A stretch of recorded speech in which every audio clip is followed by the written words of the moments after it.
ከመካከለኛው ምስራቅ ዛሬ ያልተጠበቀ ዜና ተሰምቷል። የአሜሪካው መሪ በኢራን ላይ ያስቀመጡትን ጊዜ ገደብ ሲያራዝሙ ከኢራን ጋር ድርድር መጀመሩን አስታውቀዋል። የኢራን ባለሥልጣናት ግን ምንም አይነት ድርድር የለም እያሉ ናቸው። የኢራን አብዮታዊ የበላይ ጦር እንደውም ትራምፕን አታላይ ሲል በአደባባይ ዘልፏቸዋል።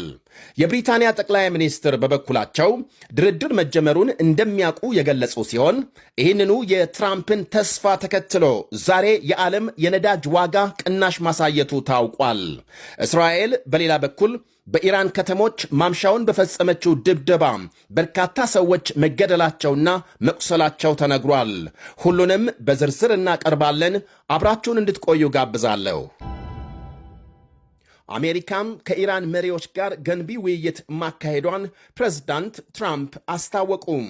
ፕሬዝዳንቱ የኢራንን የኃይል ማመንጫዎች ለማውደም ያስቀመጡትን የ48 ሰዓት ጊዜ ገደብ ማራዘማቸውን ተከትሎ ያልተጠበቀ መልካም ዜና አብስረዋል። በትላልቅ ጉዳዮች ላይ ስምምነት መድረስ የሚያስችል ገንቢ ውይይት ከኢራን መሪዎች ጋር ማካሄዳቸውን ገልጸዋል።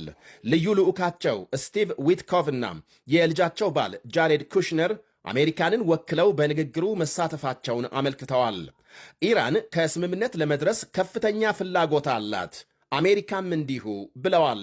ያም ሆኖ ትራምፕ በንግግሩ ወይም በድርድሩ እስራኤል ተካታ እንደሆነ በዝርዝር አልተናገሩም። እናም የትኛውም ስምምነት እስራኤልን ካላካተተ ጦርነቱ ዛሬም ይሁን ነገ መቀጠሉ አይቀርም ይላሉ ታዛቢዎች።